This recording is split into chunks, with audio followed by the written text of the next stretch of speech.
Hi everybody, welcome back to Capricorn Radio TV. This is your host James and I'm joined by my co-host Heather Elizabeth Osborn today. Hi Heather, great to see you again first of all. Hi James, great to be here, great to be back. Yeah, you've been gallivanting around the world in my part of my backyard in my dominion, but That's right, I was away filming Forbidden History season 3. So we have an excellent documentary co-host on the show today. It's great to see you do that, Heather. I'm really happy to hear that. Thank you so much. But here we are. We've got some forbidden history today, Heather. We're going to talk to Cort Lindahl. He is on the call as we speak. And as I say to Cort just in the prelude there, he is known as the Azimuth King on the street. I love Cort's research. He's a really interesting guy. Great to have him back on the show today, Heather. We're going to talk about the Newport Tower and the Easton family and all sorts of weird and wonderful stuff. And as American history is your genre, I'm going to let you take the reins today. So I'm just going to try and jump in when I can. Okay, great. Hi, Cort. How are you today? I'm doing great. Thank you all for having me back again. I appreciate it. It's great to have you back. Great to see you, brother. Yeah, I'm eager to fill you all in more. So I thought we could jump straight into the whole theories that you have about the Newport Tower and the Easton family, because your theories differ from the accepted or commonly known theories, don't they? If you could elaborate on that a little further. Right, they do. And really what I found ties into a lot of the things I talked about last time I was here concerning this family line, too, that other researchers kind of have recognized as well. But being my associate, Gary Giannotti, who's really kind of a genealogical whiz kid, he's looked into that and helped a lot. And we've just found some amazing connections between the Newport Tower and a very famous pirate named Peter Easton. And Peter Easton was sent to Newfoundland by Queen Elizabeth I. And later part of what he did was to help guard the Cupid's colony that Sir Francis Bacon had a partial hand in establishing. So that's very interesting. But the life of Easton also is linked to some of the earliest colonists in Rhode Island, the Easton family, Nicholas Easton and his son Peter, who may actually be named after Peter Easton. So as I looked into the history of the Easton family, Nicholas Easton was one of the earliest governors of Rhode Island before they even called it that title. He was an administrator before even Benedict Arnold Sr., who's the famous father of Benedict Arnold, the Revolutionary War trader, at least from an American perspective. And So there are these interesting family connections that way. But as I dug in even more, I went back to England and checked the genealogy there and found that the Easton family had originated in part from Alfred the Great, which is very interesting. He's basically one of these characters who kind of saved the English culture in some regard by driving out or subduing all of the Danish kings and everything, with the famous story of his encampment near Burrow Mump, right there on the Michael line and everything. So when the Normans came, members of the Morto Mari family, which is very interesting, that's a form of the name Mortimer, that even kind of, again, in the language of the birds, infers dead Mary. And we do see some of the aspects of the arms of the family displaying Merovingian lineage. So that's very interesting with regard to all of the legends of Jesus and Mary, even coming to that part of England over time. So that it is possible that this family valued those legends and everything. And as a coincidence, the initials of their family even matches the symbology we do see on the Kensington rune stone, the College of William and Mary, and other places that we discussed before as well.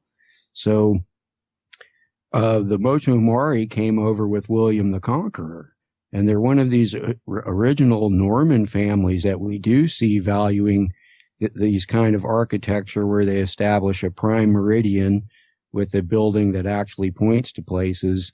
And we see through time their relations coming from the Hautville family, the Motomari family, the Easton family, which morphed into the name Easton, and possibly also Eaton, which is another family association, and that will lead us later to the people who built the International Peace Garden. Mm. So even amazingly, what I found was that Thomas Jefferson stems from the Easton family. And here we see a person who built 3 octagonal structures himself. He built a reproduction of the Pantheon in Rome there at the University of Virginia. And his buildings do function as prime meridians in this kind of family tradition. So he's related to the Eastons via his mother's Randolph family.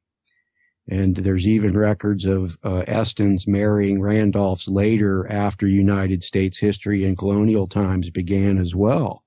So there's strong connection. Even Thomas Jefferson here we see, who really may have been initiated into the use of these structures by seeing the powder magazine in Williamsburg, which was also built in this tradition, and then expressing himself this way, just like the builders of the Newport Tower in this family tradition.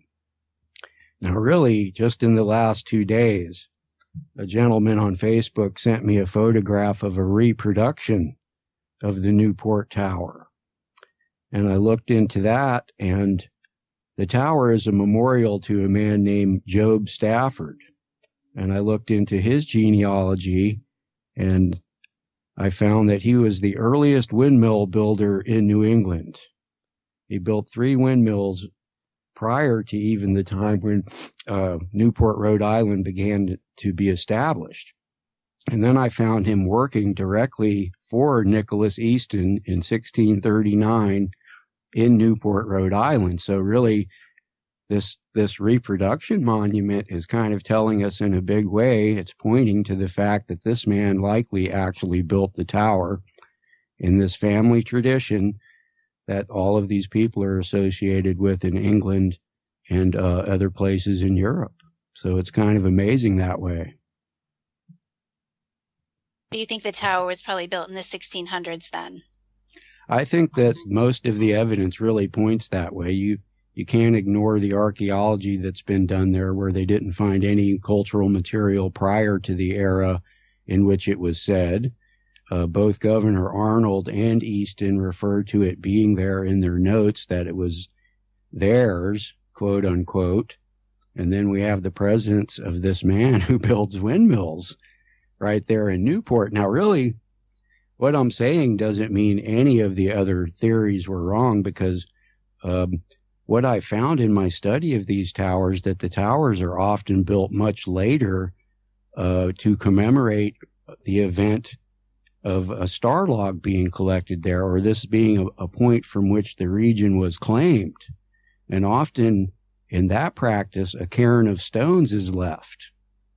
And indeed, if there was a cairn at Newport, those stones may have been taken later and used when they actually did build the tower.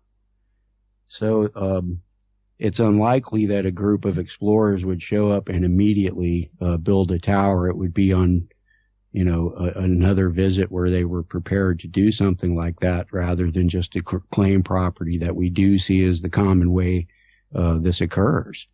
So there's a lot of things pointing to the fact that the tower was built later, but it doesn't mean it wasn't claimed or valued due to a more ancient axis in Europe pointing there. And men had maybe traveled there. And really, you do see, with Lonshaw Meadows in Newfoundland developing right around 1000 AD. After that, the doors open. Cort, are you familiar with Mellifont Abbey in Ireland? The name, it is definitely familiar. I know I've looked at it at one point. I have an image of it here. They say, I spoke to Scott Walter about this, and I think there's definitely similarities between Mellifont Abbey with the octagonal structure. And definitely. It's not far from Newgrange, I don't think. So it's, I'm just bringing it up on the screen there. So we have I have seen pictures of that before, and there's also a windmill in Cheshire, England, that is very similar. Very, very in similar form. as well. And then some of the Eastons and Arnolds lived in that area where they may have even seen the windmill in England as well. But that does look very similar. But it's when you when you flip between ahead. the two pictures, obviously there's slightly variations, but Right. could we say there's a lineage going back to abbeys? Then is that possible? I like some of Scott's theories about how it could have been an ecclesiastical structure. A lot of these are in the past, such as Basilica San Vital, and the way Constantine used his octagons did have to do with the church and does have meaning within the church. So I think that's entirely possible, but there's also a tradition simply of towers like that being built to mark a personal or family prime meridian. And I think a lot of what we're getting to, a lot of people, blame this, quote, blame. They're not really doing anything wrong. They're building monuments. But on like the Freemasons or the Knights Templar or some organization like that. But what I found, a lot of these things are associated with family legacies and family groups and fraternities that have members that may or not be Freemasons or Knights of Malta or Knights Templar or what have you through history. And that you even find here in the D'Easton and Morto Mari legacy, Knights of the Garter and kind of the uber level of knighthood there, we might see that also has some of the same value of the symbols and something similar to what the Knights Templar would as well. And these kind of quest mysteries that are set up around these structures, I believe, are part of that. And a lot of them, as we said before, involve treasure myths and unknown things like that. But I see an unmistakable family line coming all the way from the Newport Tower to the Powder Magazine in Williamsburg to what Thomas Jefferson did, the International Peace Garden, the Maryhill Stonehenge. The list goes on, built by the same family who indeed lives in Alexandria, Minnesota, right near where the Kensington Stone was found. Wow. There's a clear, even the arms of the Eaton family include those symbols, and they're the ones who built the International Peace Garden. They're related directly to the Eastons, and they established Yale University or Yale College and Harvard College. Wow. This family. And William and Mary. Wow. Those are three of the earliest colleges in the United States or colonial America. Cort, I listen to you, and you just know you have the research done in your head, because there's never a pause in your sentence. The information is just leaking out of your brain as you talk. It just keeps rolling. This is a guy who's done the research. I just find it fascinating every time I listen to you, Cort, that the threads of evidence, it's all there. And I just said to Heather before we came on the show, and Heather will agree, I really find this new revisionist, as Heather calls it, this of American history, looking at it in a realistic way, and the who's who of these families, the who's impacted where, what structures were built and why they were built. And I think American history is alive now, Cort. It really is. Well, it really kind of does lead you to the assumption that some of the landed and gentried families in England and France and even Germany did come to the United States and kind of continued the same traditions that they had there, really apparent in the American South before the Civil War and the kind of feudal system they had going there, but also in the domination of business and social. They even, we even see certain organizations of them controlling literature and the media of the day. So art and artist guilds have always been kind of a valued tool by which all of this is portrayed or the history is told. But part of this, I think, is because of the internet revolution. All of this information is now available. And if you really do look, a lot of conspiracy theorists say you can't trust the history that's written down, but that's where I'm getting everything I'm telling you. It's all there, and really no one's hiding it, but they're not stressing it either. These aren't the stories they're telling you in your history books and everything like that, but all of this does fit the kind of vague chronology and major events that happened. And all of these families are involved the whole way. And you see this kind of manifesting itself in the Society of the Cincinnati after the Revolutionary War. This was a group based on hereditary privilege, descendants of Revolutionary War officers. That kind of was controversial at the time for those reasons, because in the factions in America at that time, the Jeffersonian faction, if you will, looked down on that. They didn't want any hereditary or anything that could be mistaken for gentry developing everything. But nonetheless, these things were there, and it's part of human nature, so they did manifest themselves here, and it's still possibly going on today. Cort, another interesting family connection you bring up are the Scottish nobles and the Santiago connection. It's really interesting to me because I've written about, Princess Scota or Queen Scota of Ireland. Do you think that this site in Spain, that A Coruña site in Spain, could possibly be a mirror to the Newport Tower? I think it was built in the same tradition, or at least valued that way. The lighthouse there has an ancient history, with even some of the accounts of it saying it's Phoenician in origin, the original structure that was there, and that could fit the timeline for the Scota legend to actually be true. And we do see elements of Celtic culture in Galicia, including bagpipes and kilts and the similar music and everything. So the legend of Scota even states that, I can't remember her king's name right off the top of my head, but that's the tower that he cited Ireland from that compelled them to go there. So if you look at this in Scottish culture, they would have a distinct value of this and the pilgrimage of St. James in kind of a way that speaks to them, being involved with the legend of Scota and their cultural origins and everything. So yes, it is important, and there could be, the way the mysteries are built and presented to us, there could be something else at Santiago de Compostela than the standard story we're being told. Even if you look at Glamis Castle, the painting of Christ dressed as St. James is kind of a good clue there as well.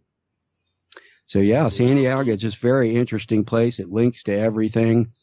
There's a new modern design near the tower. Now, the octagonal form of the Torre de Hercules does not point to the Newport Tower, but there's a modern compass design with Celtic elements to it that does point there.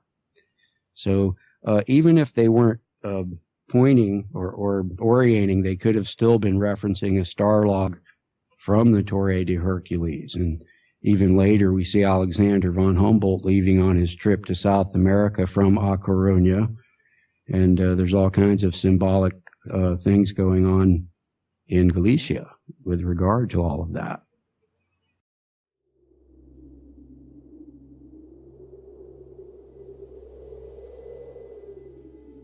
There is something majestic in the land of Ireland. This is known the world over. The Celtic Irish are descendants of the Tuatha De Danann, a mysterious, supernatural race of gods written about in ancient Irish Gaelic texts. This is the basis for all Irish mythology, and our megalithic ancestors are interlinked with these peoples. You have a chance to come and see these monuments and temples for yourself. The megalithic landscape is rich in the realms of myth, legend, and wisdom. Come see all this on the most spectacular Sacred Sites tour in March 2016. The Sacred Sites and Equinox tour is not to be missed. Tour highlights include Grillen of Ailloch Observatory, the Giant's Ring Henge and Dolmen, St. Patrick's Day Special at St. Patrick's Ancient Chair, March 17th. Knockmany Passage Tomb linked to the Queen Maeve with special access. Beemore Temple Complex, Dunluce Castle, the Giant's Causeway, Beltany Stone Circle, Kilclooney Dolmen, and the Loch Crew Equinox Event Alignment. Of course, we will see the famous tombs of Newgrange, Noath and Doath, Also, Fornox Rock Art and Shamanic Chamber, Tara Hill Complex, and we're going to finish at the Tua de Danan's origins in the northwest of Ireland at Carrowkeel, dated 3500 BC, and the famous Carrowmore 5000 BC complex. Check out all the full itinerary on the tours events page for more details at jamesswagger.com.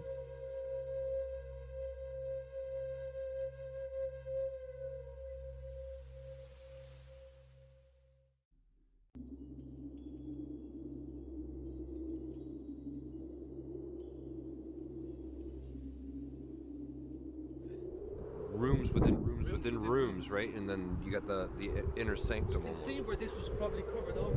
See this overlap here. It would have corbel vaulted and overlapped this chamber here. So this would have had a covering. This would have had a covering. And this is all just backfilled to make the mound up, which has been reduced down to nearly ground level.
And another common thread running through a lot of these structures is the octagon shape. Could you give us a little background on the significance of that and the meaning of its symbolism? Sure. Well, I think that the earliest origins of the value would be with Ishtar and the eight-pointed star that the Sumerians valued. And you don't really see it being manifested in cultures until the Egyptians, possibly, who I believe Heliopolis was likely the temporal axis mundi of Egypt, and they had probably more than one axis there that they valued in the same way that I'm speaking of. And indeed, today in Heliopolis, around the last obelisk that's there, they recently reconstructed a new plaza that has a lot of octagonal imagery to it and does seem to point to some interesting places, including Saqqara and other places in Europe as well. I'd have to restudy that one to tell you right off the top of my head, but I always link that to, in Mystery of the Cathedrals, Fulcanelli refers to the Heliopic Brotherhood of Ra. Some people shorten that to the Brotherhood of Heliopolis. So that might be one of the veiled messages that's being told. But I think through time, of course, we see the Greeks coming, the Ptolemaic Greeks ruling Egypt, and Christianity developing there, with sometimes a lot of Coptic overtones and kind of more mystical aspects to it there, were wiped out later. We do see the church kind of systematically trying to dispose of all the Gnostic Gospels and change those kind of faiths in the Middle East and Egypt. But that leads us even to Empress Theodora, the wife of Justinian I, who I believe was an acolyte of Mary Magdalene and even may have started a sect of weavers. that recorded information that now leads us to the Cathars that are also known in some descriptions to hide things in their weaving and everything. And subsequent to Theodora was Empress Sophia, who was also Egyptian Coptic oriented in her faith. And this is all very interesting too, because even their husbands, the emperors, did not approve of this. So here we see two very strong females possibly even propagating the concept of Mary Magdalene kind of into the modern world that we see the Anjous valuing later with their mythology and legends of Mary Magdalene that kind of leads us on to Rennes-le-Château and Girona and some other places later.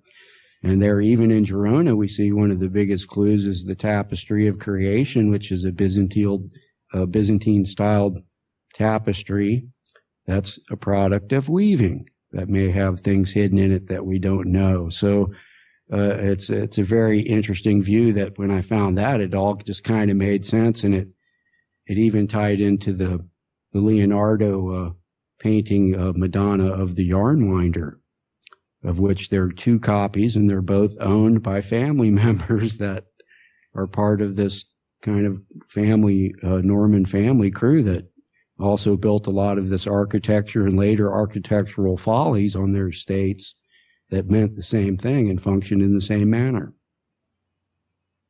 Because we see these Mortuo Mari, this family connection. It goes to Jefferson, it goes to Washington, and we see all these families interconnected, don't we?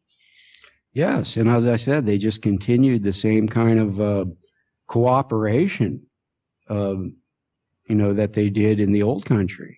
And even in Williamsburg, even the Beale family, okay, we're talking about the Beale treasure myth. And that is intimately linked with the myth of Bacon's vault in Williamsburg.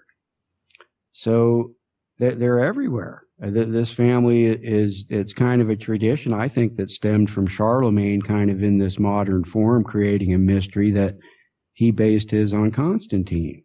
So it leads us all the way to the United States. And just the other day, I was looking at Mount Vernon, and it pointed to a monument called the Peace Arch that his descendant Samuel Hill had built. So that's on the border of the United States and Canada as well. And this is the same gentleman who built the Maryhill Stonehenge that points to the Peace Arch.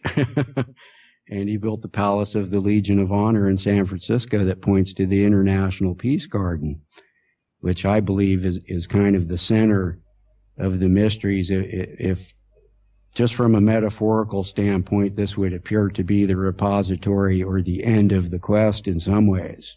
Can we focus on a little bit on Maryhill Stonehenge, Cort? I actually come across that from my own research for the purpose of acoustics and megaliths, because I believe it's a replica, full-scale replica of the existing Stonehenge, done in concrete, I believe. Yes. What I read, there was an American road builder that built that or something. That's the only thing the only thing I know about the background. But why I found it interesting was that they did acoustic measurements because it's a full-scale replica. So that's the only thing I've ever heard about it. But it's got other significance that I'm not aware of, apparently.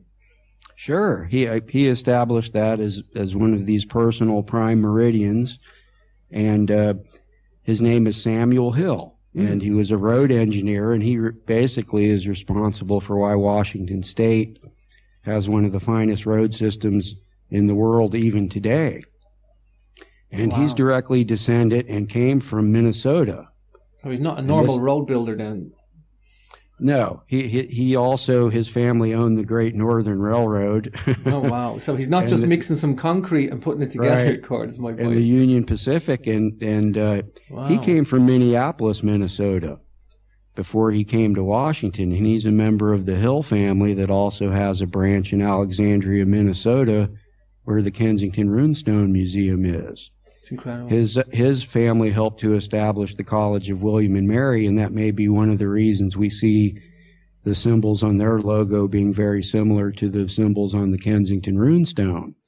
So he, from his board of directors position on the Great Northern Railroad, he went to Washington State, and he established the Maryhill Stonehenge and also the Maryhill Museum of Art, which is just adjacent to the Stonehenge. So that's important. The same man later played a huge hand in establishing the Palace of the Legion of Honor in San Francisco, which is also an art museum. So this man's personal collection is at these two museums, and there's a lot of pieces there that are referencing kind of Gnostic and esoteric and Eastern Christianity, as opposed to the standard views of everything. So one of the things on my list to do is to visit both of the museums and examine the collections there for connections to what I found. But this is the same. These people go back and are all related also to Thomas Jefferson and George Washington. I mean, it is at a certain point in history kind of normal for people to be have their family extended and related, but to find this time after time is alarming in a way, and kind of revealing, because now you have a way where you can follow their actions. And there's been, certain times when Gary and I have been researching that we even predict what's going to happen and who's involved now, and we turn out being right. You see a certain set of symbology, a certain type of structure, and then it all proves itself. And this has been the case time after time. And this is really what we're boiling down to with this new Newport Tower information, which even involves a link to Shakespeare in the Easton and the Mortomari families. Yes, in the play Richard II. The play is kind of the story. A major part of the play involves a real person named Roger Mortimer, who had an affair with Richard's queen Isabella. And then they returned from France and took part in deposing Richard II. And it's even inferred that Motomari was the person that personally did the king in with the red hot poker. So it's wow. If you look at that, even the name of one of the characters in the play, Piers Exton, could be a metaphor for Peter Easton, who was associated with Sir Francis Bacon during the era in which the play was written. So here, even a descendant, Peter Easton was definitely associated within the Elizabethan kind of spy ring that included John Dee, Sir Walsingham, Sir Francis Bacon, Robert Beale, and others. And we even see this man, Peter Easton, who's supposed to be a pirate, under charter from Queen Elizabeth, and then he even takes part in what is known as the Anglo-Barbary Pirate Wars, in which Elizabeth had pirates on the side of the Barbary pirates attacking the Spanish and Venetian shipping. So that you can see both of the episodes where Peter Easton's involved with these people does smack of being an intelligence service involved kind of thing in the interest of the Queen. And really what you see is Peter Easton leaving the waters of the maritime region of Canada with all of the reports saying up to 2 million pounds of gold, where he escapes to Monaco and becomes the Marquis of Savoy. And really, through time, we see that this concept in Monaco is the St. Nicholas Cathedral, which has a very prominent octagonal central tower. And this tower points to the Newport Tower and Thomas Jefferson's Poplar Forest, all in a single azimuth on the globe. So here, even in this way, with using this talismanic geography, we're being told all of this. I mean, Jefferson even named his estate Poplar Forest. The poplars are present on the Easton coat of arms, and there's a lot of other evidence to back that up, too, that that's where he's coming from. But he even names one of his Hemmings children, Easton, as a first name in this family tradition coming from the Randolph family, where his mother had a relative named Easton Randolph. So it's all laid bare if you look at the symbology, and it's all put there in kind of a metaphor that you kind of have to convince people is true in some ways, but it's there. And if you reason it all out and look at the genealogy and the facts of who was where, when, it all fits together. Heather, how long do you think it takes Cort to research all this stuff? Oh, an amazing amount of time. And it's just fantastic how he ties everything together. I just thinking as he was talking about this, another connection he makes, a place I'd never heard of before till I read your book, Cort, was the Star Castle. And that relates to the Newport Tower, doesn't it? It's in England, and it's this same time period, isn't it? Related to John Dee and these same characters, isn't it? Yes, that's really kind of what I'm getting at with this. Originally, this tradition was used to legally describe claims, I believe. There's nothing telling me that in the record, but if you look at the tradition of the Axis Mundi, through time, this appears to be one of the practical uses of the tradition. So what I believe happened is at some early date, somebody visited Newport that later Elizabeth had a family relation to, where she felt that she had the right to usurp this claim or take it over now, possibly due to even the Normans coming to England via that route, which also has a lot to do with Scottish culture.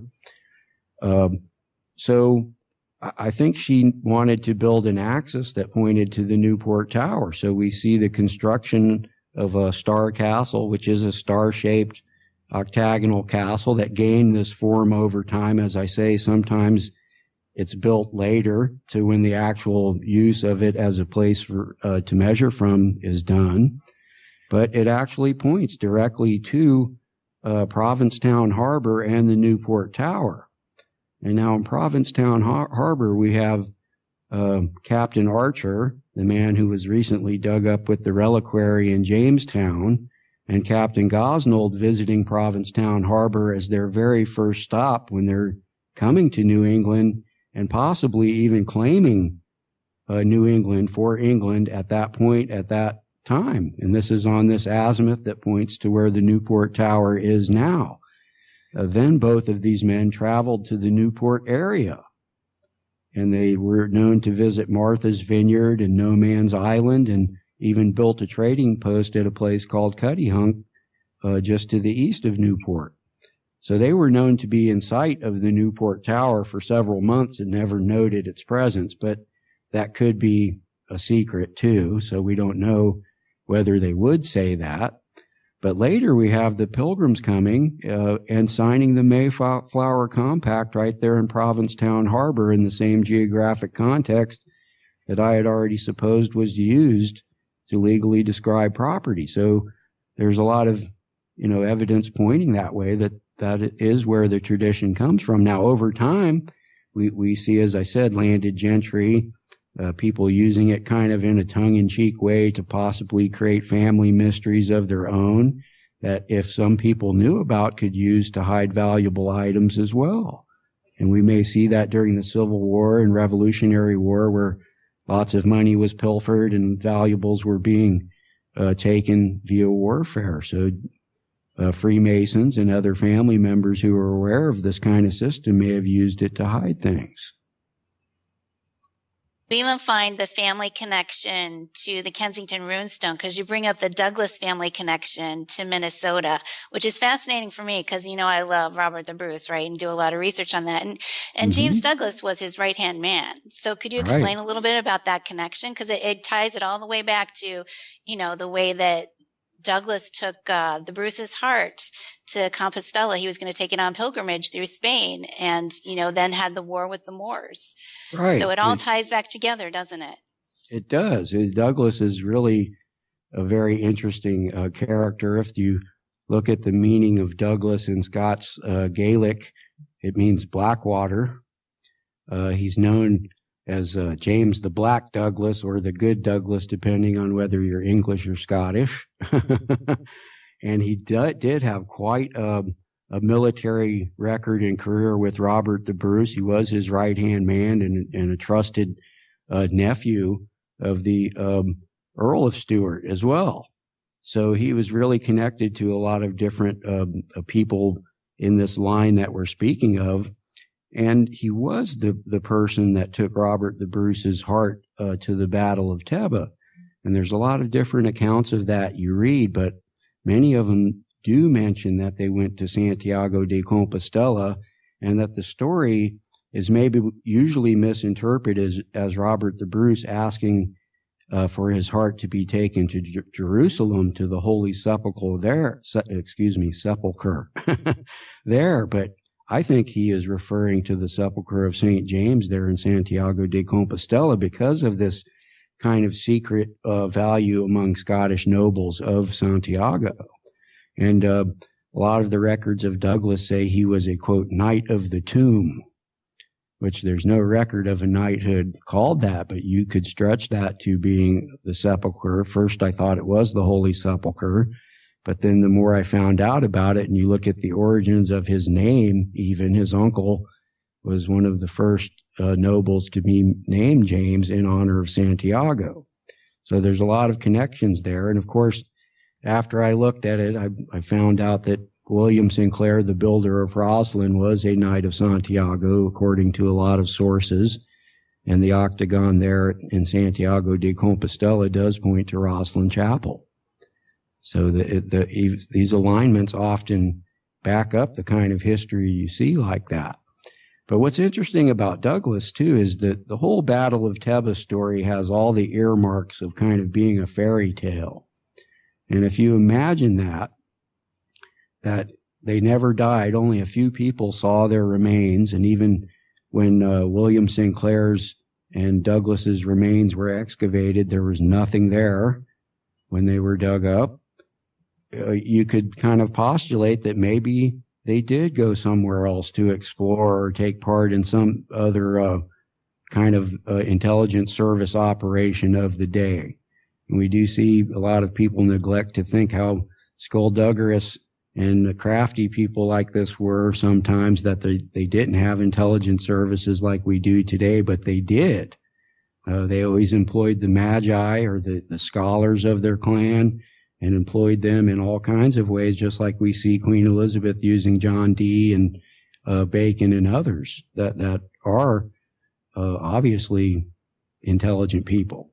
So some of my theories do involve possibly it could be James Douglas that came to North America at some point. That's a long shot guess, but all of the elements are there to suggest it could be true. And you even see interest in his family later kind of laying claim to these places where I suggest star logs have been collected. And one of them does involve the Kensington Rune, because we see if we examine that, the Kensington Rune lays right at the margins of Louisiana and Rupert's Land. And Rupert's Land defines the Hudson's Bay Company holdings. And later we see Lord Selkirk, who his actual name is Douglas, that was a title. He comes and tries to begin the Red River Colony in the same area where that border is demarked between Louisiana and the Hudson's Bay Company. And of course, by that time, this is in the late 19th century, that's part of the United States now. So this is the same town where the Hill family lives. And we do see the Hill family there in Alexandria also intermarrying with the French explorer Marquette's family. They're intermarried with the family of Meriwether Lewis as well, who was part of the Lewis and Clark expedition that actually surveyed Louisiana earlier during the time of Thomas Jefferson. So it all comes back to, there's so much information pointing to this being somebody placing a stone in this spot that demarks this political division in geography. So a lot of that is, and that's the reason possibly the 49th parallel where the International Peace Garden is, and the Peace Arch, all built by related family members, are located on that latitude, which 4 + 9 on a basic symbolic level equals 13 as well. Very powerful number. Right.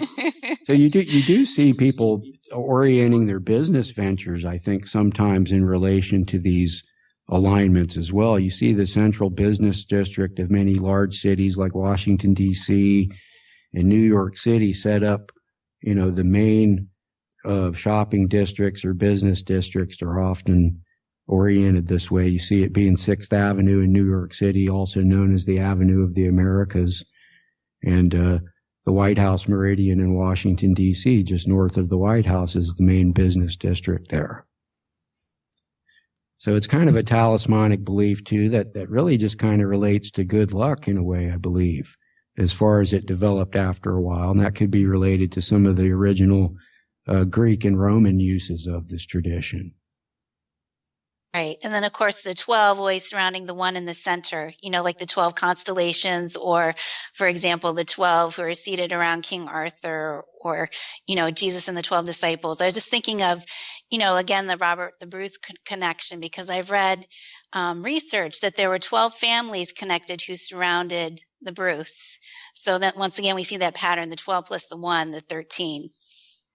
That is interesting. And that is a number that, of course, is associated with the Knights Templar and other secret societies as well. And I understand I'm descendant of the Sutherland clan. The Sutherlands of Force from Thurso, Scotland, and Caithness. And I was lucky enough recently to get a genealogy that my grandmother had done in the 1960s. So I was able to compare all that to the internet. And I found that my earliest Scottish ancestor came in 1801 to the United States. And even that eventually my grandmother's name was Marjorie Sutherland. And this is the same name as the wife of William Sinclair, the builder of Rosslyn Chapel. So I started to look into that, and I found that, yes, a lot of close relations to the Sinclair family there in Thurso, which means Thor's River. And as I looked at during the 18th century, kind of the head of that family group, including a lot of my family members, was Sir John Sinclair. And he had a correspondence with Thomas Jefferson and George Washington. And he even planned this modern street plan of Thurso that included an octagonal church. So that blew my mind.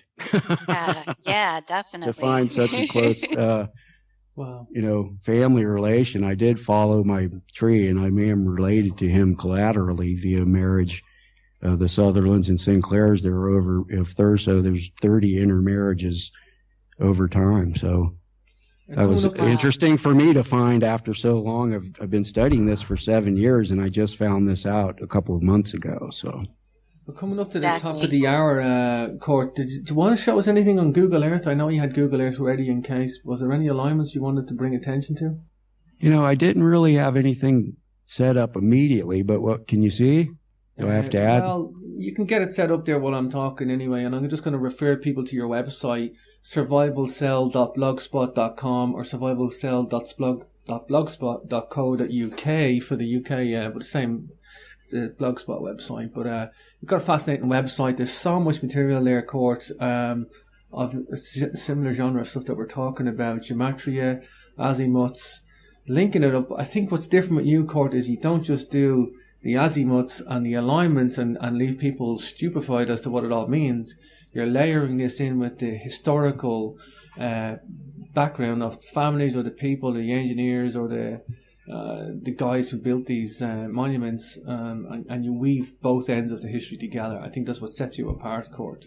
Well, yeah, you have to look into the background of what's going on. You can align any two structures, but what I'm looking at is the actual shape of the building points this way. Mm-hmm. So there's a reason and method behind what's going on. And then when I first started doing this, I just was shocked and amazed every time when I started checking and finding the same person behind both structures, such as the case of Constantine the Great at the Vatican and Hagia Sophia, and these structures pointing at each other. Mm-hmm. So can you see what's on the screen now? Yeah, we can see that. What is that now? Okay, that is the reproduction of the Newport Tower that I recently identified that was built as a memorial. Wow. For the ancestor of the man who built windmills that lived in Newport in 1639. And what I found was they're all related to the creators of Yale and Harvard. So one of the when I figured out the orientation of this, I found it out that it pointed right back to the Newport Tower, the actual one, which we see there. That's the real old one. And using the same octagonal division, it points to Yale University that was created by the family and even matches an element of the landscaping there. And of course, you see the big octagonal fountain in the middle. Gotcha. So these are the kind of connections that sometimes you find that may not mean anything at first, but once you start looking, the people who did plan the tower may have had something like this in mind. We also see it pointing to where the Spirit Pond runestone was discovered, and really right adjacent to the Spirit Pond is this Popham Beach colony that was established by a relative of Sir Walter Raleigh in about 1602. It was a failed colony. It didn't last like Jamestown did, but the first ship made by the English in North America was produced there. And the Spirit Pond runestone was found just about a half a mile from where this colony was located. Wow. And again, that has those family symbols on it that Sir Walter Raleigh is related to. And so that could be one of the things the people that built the new tower here are telling you. So there you go. So these families, these bloodlines, these historic families, masonry, azimuths, sacred geometry, the whole thing's one big giant hodgepodge of data. And it's all there in the record. I think it's just the more you look, the more you find, Cort. It is, and really, it wasn't very hard to do. A lot of people have questioned that. All you have to do is establish an XY coordinate system, and you don't even have to account for the curvature of the Earth, because all of the measurements from your point of origin are still valid once they're projected over the globe. Yeah, it's done so for you can do programs. Yes, you can even use a flat piece of paper to make the associations, and that can later be projected onto the globe. Or you can use a globe that has armatures that let you measure the angles from a given point as well. And that's really what we're seeing here in Google Earth. This is the modern version of some of the globes with an armature that they had on them. And here you can see where the Newport Tower, the orientation of the structure itself, which will be the one pointing this way, actually also marks Scott Wolter's solstice event. But the octagonal orientation of the structure also points to the Kensington rune as well. So the solstice event is significant, but all day, every day, the structure, the octagonal orientation of the structure still points that way. Wow. So that's interesting as well. And with what we found about the same family members and likely associations, it is looking more and more like a lot of these things may have been added later, really, to mark older things that did happen, that they had knowledge of going on. So a lot of people accuse it of people making too much out of this or faking it, but there are a lot of indications that people came here prior to Columbus, obviously. But this is what they did, though, Cort, isn't it? This was what they did in the day. I mean, sacred geometry, gematria, alignments. This is the knowledge. They encoded this knowledge since ancient times. This is everything these people are. This is everything. Oh, certainly. I mean, if I keep coming back to, if you look at the Declaration of Arbroath that Robert the Bruce presented to the Pope, kind of defines even their view of themselves as being descendant of Egyptian and Scythian kings. And I think this was taken seriously. I don't think this was just an idle boast. I think they really believed that, and they went about their business in that manner, behaving in that way, using all the traditions that we're pointing out here and more. So yes, everything was hidden and presented in a metaphorical way that does involve codes and ciphers at every turn. I mean, some of the things I think I figured out with the axis let you go beyond. I see a lot of the ciphers end up pointing you the same places. So maybe this is a key to just figuring that out first, possibly. So there are a lot of Lately, I've been deluged by treasure hunters contacting me that see a lot of similarities in the symbols and the things that they find tied into a central axis to measure from. And that's what I keep seeing. You spoke to Scott Walder about the Newport Tower, though, haven't you? I've spoken to him in the past. I haven't had an opportunity to discuss with him any of these new things that I found. I've emailed him and everything. He's very busy with his TV show and things like that, so I'm sure he has 100 people a day trying to contact him with new information. So, but yeah, I've been lucky enough to talk to him a few times and exchange some emails and discuss. He's aware.